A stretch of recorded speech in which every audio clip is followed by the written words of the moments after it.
Dictation शुरू होगी 3 second बाद। अध्यक्ष महोदय, 10वीं पंचवर्षीय योजना पर विचार करते समय सदन के दोनों पक्षों के सदस्यों ने जो महत्वपूर्ण प्रश्न उठाए हैं उन पर विचार किया जाना बहुत आवश्यक है। स्टॉप। अध्यक्ष महोदय, 9वीं पंचवर्षीय योजना का अब अंतिम वर्ष चल रहा है और इस योजना के अंदर जो चीज़ें कही गई हैं, ऐसा लगता है कि उसके अंदर परिवर्तन करना कठिन है। स्टॉप। बदला भी नहीं जा सकता। Stop para. अध्यक्ष महोदय, कुछ चीज़ें की जा सकती हैं। स्टॉप। उसके अंदर आज भी कुल कितना खर्च है, यह तय नहीं किया गया। स्टॉप। केवल कटौती ही निश्चित की गई है। स्टॉप। शुरू में मैं यह कहना चाहता हूँ कि यहाँ पर कुछ सदस्यों ने जो यह प्रश्न उठाया था कि इस पंचवर्षीय योजना का आशय कुछ सरकारी पक्ष से भी बताया है। स्टॉप। इसके अंदर कमियां हैं और बहुत सी कमियां हैं जिनके ऊपर मैं यहाँ कुछ दोषारोपण नहीं करना चाहता हूँ। स्टॉप। मैं चाहता भी हूँ कि इस तरह से प्रश्न न उठाए जाएं तो ज़्यादा अच्छा है। स्टॉप। यह योजना सरकार ने बनाई है। स्टॉप। यह योजना मंत्रिमंडल ने बनाई और अनुमोदन होने के बाद भी इसमें कुछ कमियां रह गई हैं। स्टॉप। तो यह कमी रहने का दोष किसके ऊपर है? स्टॉप। मैं समझता हूँ सदन के सभी सदस्य इसको जानते हैं। Stop para. बहुत से लोगों ने दिल्ली के प्रश्न उठाए, जो दिल्ली के साथ अन्याय किया गया है। स्टॉप। तो मैं समझता हूँ इस बारे में सब आवाज़ उठाएं, इस बात की आज ज़्यादा ज़रूरत है। स्टॉप। मैं यह कहना चाहता हूँ भारत सरकार से या जिन्होंने ये सारी योजनाएं बनाई, उन्होंने वास्तव में यहाँ के साथ बड़ा बुरा किया, यहाँ के साथ अन्याय किया क्योंकि उन्होंने इस पंचवर्षीय योजना को बनाते समय ध्यान नहीं दिया कि क्या योजना बना रहे हैं। स्टॉप।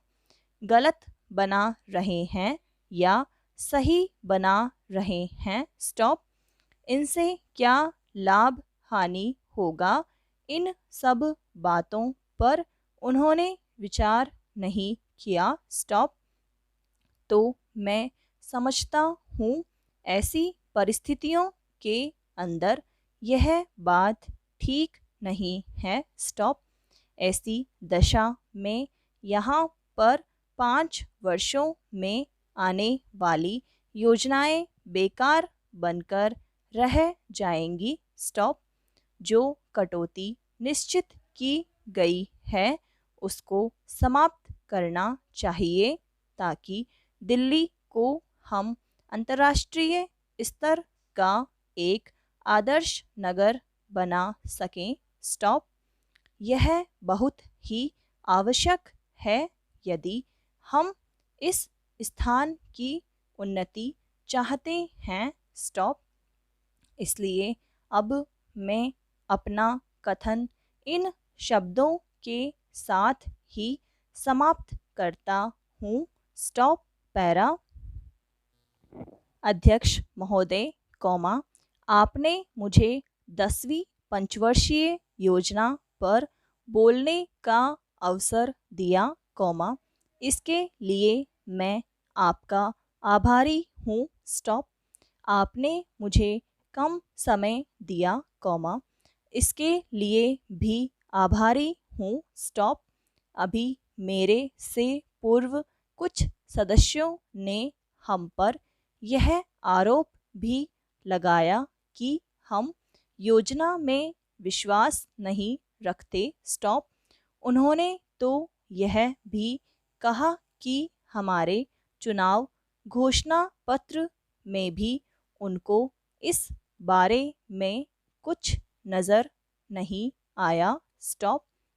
मैं इस बारे में यह निवेदन करना चाहता हूँ कि उन्होंने कोई दूसरा घोषणा पत्र देखा, गलत घोषणा पत्र पढ़ा और उसी को हमारा घोषणा पत्र समझ बैठे। लेकिन मैं यह कहना चाहता हूँ कि हमारा घोषणा पत्र इस समय मेरे पास है। इस घोषणा पत्र में हमारी घोषणा में योजना के बारे में स्पष्ट रूप से कहा गया है कि हम योजना पर विश्वास रखते हैं। लेकिन ऐसी योजना पर विश्वास नहीं रखते जो जनता के दुखों को दूर नहीं कर सकती, जो जनता के कष्ट दूर नहीं कर सकती। आज तक जितनी भी योजनाएं बनाई गई हैं, जिन्हें हम पहली पंचवर्षीय योजना, दूसरी पंचवर्षीय योजना और 10वीं पंचवर्षीय योजना आदि कहते हैं, और उन योजनाओं में हमने जो कुछ निर्धारित किया उनसे हम जनता के दुखों को दूर नहीं कर सके और जनता के कष्ट दूर नहीं हुए। इन योजनाओं के परिणाम भी हमारे सामने हैं। बड़े बड़े अनुभवी बैठे, उन्होंने योजनाएं बनाई लेकिन योजना ठीक प्रकार से कार्यान्वित नहीं की गई।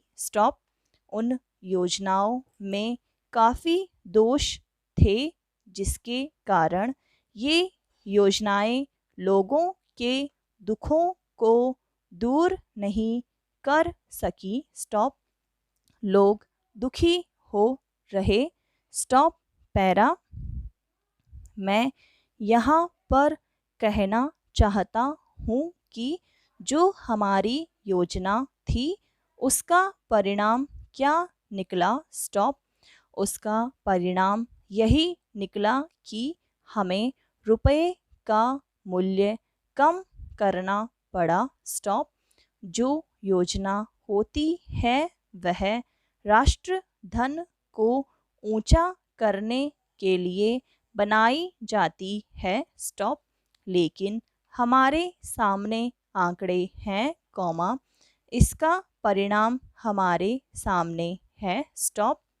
हमने अब तक 9 पंचवर्षीय योजनाएं कार्यान्वित की हैं, लेकिन हमारी प्रति व्यक्ति आय में और जीवन स्तर में अपेक्षित वृद्धि नहीं हुई है। यह दुख की बात है। मैं यह कहना चाहता हूँ कि हमारी ऐसी योजना में विश्वास नहीं है जो जनता के कष्टों को, जनता के दुखों को दूर न कर सके। हम ऐसी योजनाओं पर विश्वास करते हैं जो उनकी आयु बढ़ा सकें, कौमा, उनका आर्थिक विकास कर सकें, कौमा, उन्हें उन्नत कर सकें। स्टॉप, समाप्त।